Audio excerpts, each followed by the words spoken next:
So there we go, all sewing all the way round. Now the next couple of stages you've got to be really careful about, because we're going to trim into the neckline, and just take your time because you don't want to accidentally cut your top.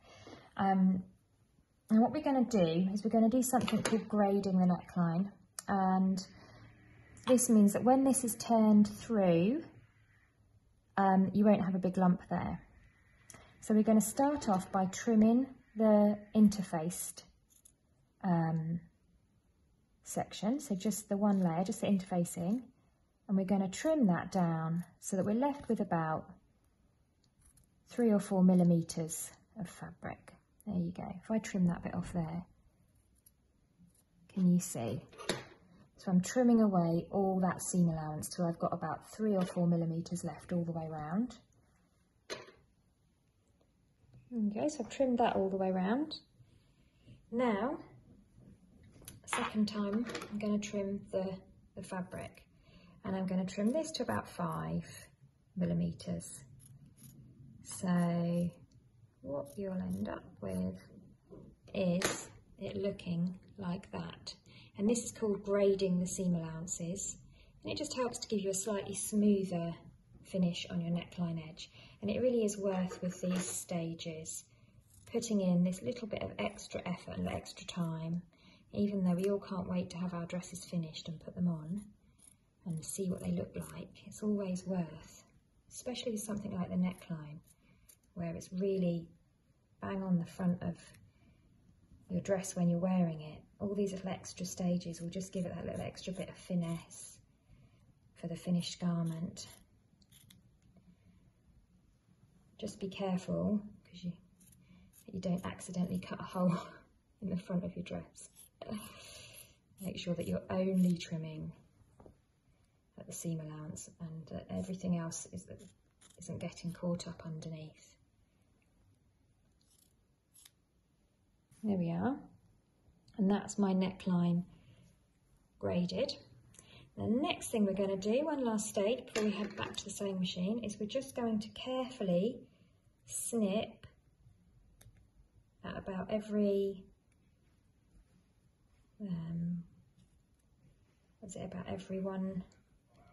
every 2 centimeters, 1.5, 2 centimeters.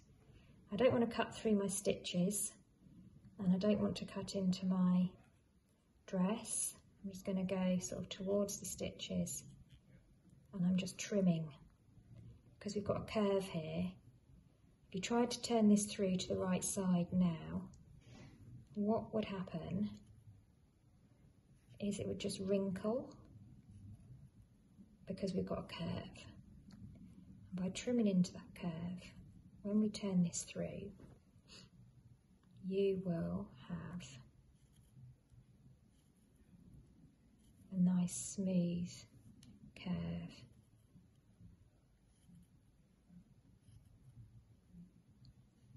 There, so I've gone all the way around and trimmed in, and that's going to help us turn this through to the right side, so it's all going to sit nicely when we turn this through in a minute. Just help it to sit nicely without any wrinkles, so we'll get a nice smooth neckline. Now the next thing we're going to do is called understitching, and this is one of my favourite things because it just gives such lovely results and it looks very neat and professional. Now what we do with understitching, let's take our top here. I've got my interfacing on the wrong side still there. What I want to do is I want to pull the interfacing this way, so I'm separating out that seam, and I'm going to pop it under my machine here. And I'm going to make sure, by using my thumb underneath, that all of this seam allowance here that I've chopped into, all of this graded seam allowance, is pushed towards this side. And what I'm going to do is going to position my presser foot there. I'm going to pop my needle in so that it's about 2 or 3 millimeters in from this edge here. And what I'm going to do is I'm going to making sure that all that seam allowance is pushed underneath this way, so all the seam allowance is pushed under the facing.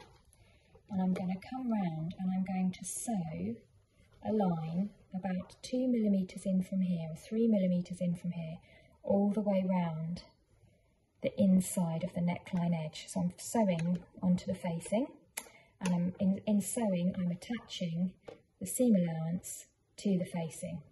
And what happens, the reason why we do understitching is once you put your dress to the right sides out, it makes all of your facing roll to the inside because it's been attached to the seam allowance, and it just means that you won't get a neckline where some of the facing is popping out and showing, and it just gives you a really nice, even, neat curve around your neckline edge.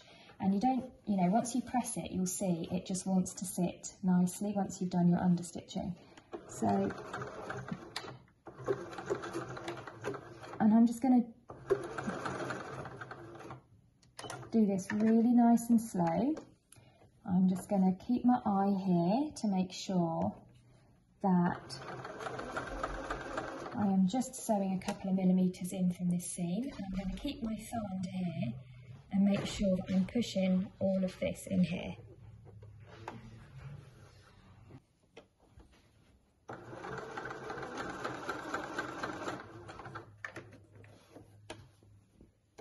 So when I'm edge stitching, I just keep my thumb under here. When I'm understitching, I just keep my thumb under here to hold all of that out of the way, all of that seam allowance underneath there. And then I just use my fingers to keep this open and flat. Now, what I don't want is for the facing to fold over the top like that. I want to make sure that's pulled and flat. And I don't want this to fold this way. I want all the seam allowance to fold underneath the facing. So I hope that's nice and clear for you, because actually if you can get your understitching to a good level, then your neckline is really going to look fantastic.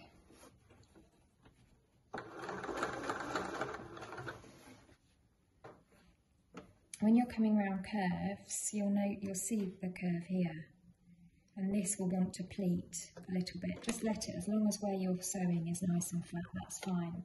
Because remember, you are creating something three-dimensional here.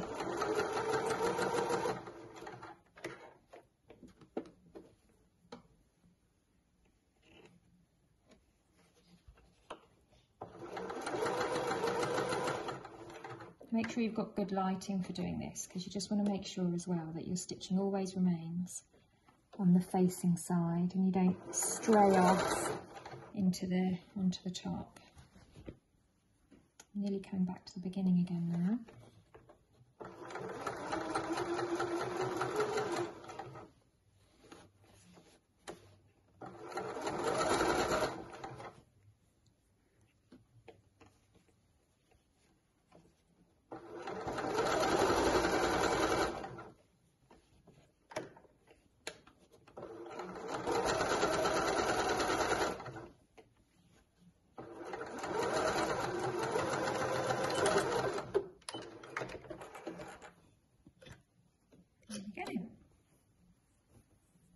Can you see that little line of stitching there?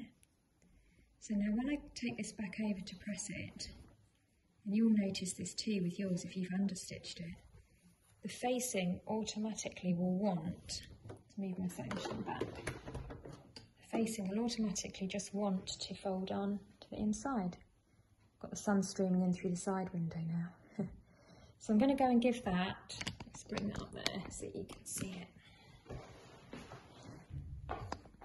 There we are. So I'm going to go and give that a nice press. As you can see, I've got a lovely, even, neat curve all the way round my neckline, just because of those extra stages that I did with trimming things away and understitching. And you get that lovely neckline with no wobbles and none of the facing poking out to the other side. And if you give that a nice gentle press, Don't press too hard around this neckline when you go and press it with your iron, because what you don't want to do is, I can feel with my finger that's where the edge of my facing is, and you don't want to create an impression here.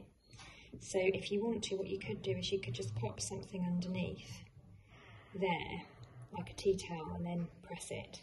So you're in between. You don't want to get an impression of the facing when you're pressing.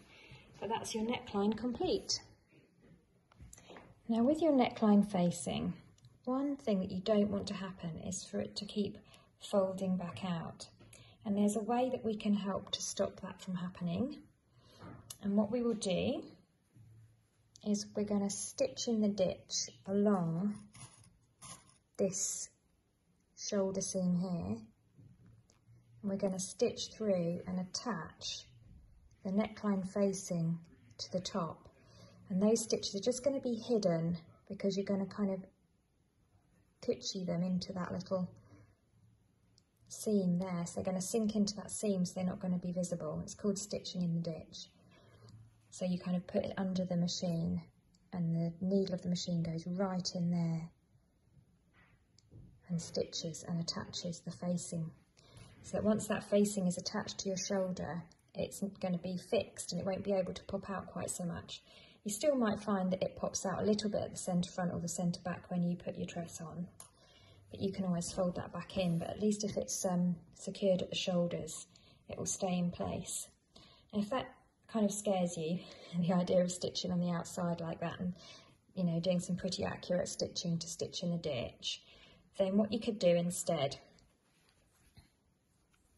is you could just hand stitch through the seam allowance of your shoulder seam and through the edge of your facing and just do a little tack at either shoulder point. So I'm going to show you stitching in the ditch just to show you, but if you feel that that's a step too far for you and you don't feel like practicing that technique today, then just get your hand sewing needle and just stitch the seam allowance to the facing, and that'll be fine. Just something to hold that facing down and in place.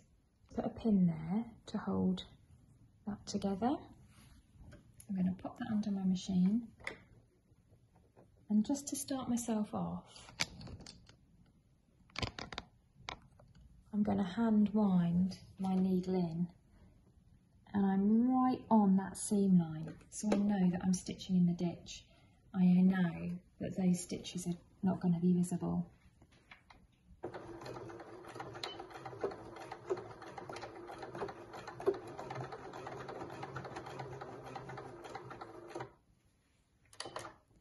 And you just need to pull that apart so that it's sitting flat, and that needle is just embedding itself right into that shoulder seam there. You don't need to go all the way across the shoulder seam, you just go as far as the facing. You can feel actually where the facing ends by rubbing your finger over the fabric. There we go, a couple of back stitches. So let's show you how that looks. Trim that thread down.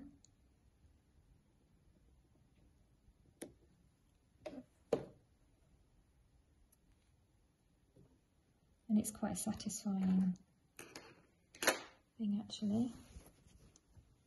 Can you see how those stitches that I've just done, you can't even see them? If I peel that back, they're just hidden underneath.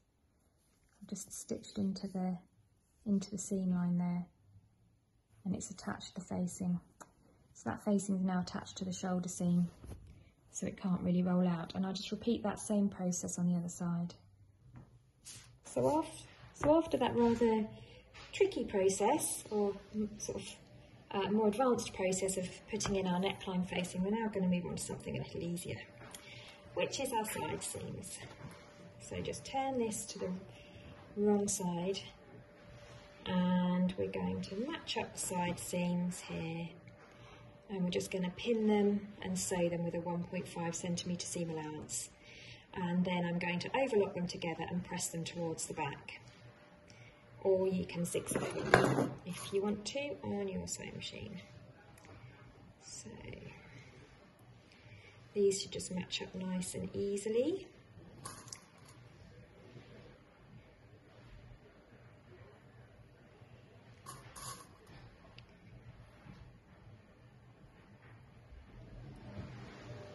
There's vacuum cleaning going on in the background now.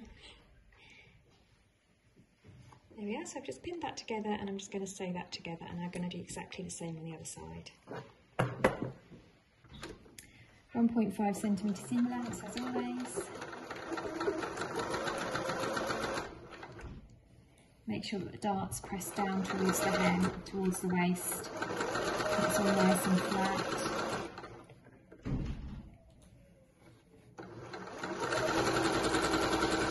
And I'll do a little back stitch at the beginning and the end.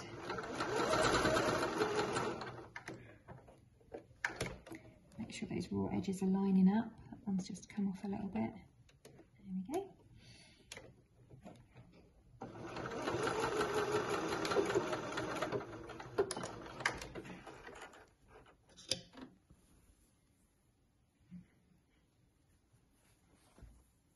That bright sunlight isn't really messing with how clear this is. I've got a window to the side and it's streaming in. Let's try moving you down here. There we are. You can see that seam that I've just sewn there. And I'm just going to overlock that and press it towards the back and repeat the same on the other side.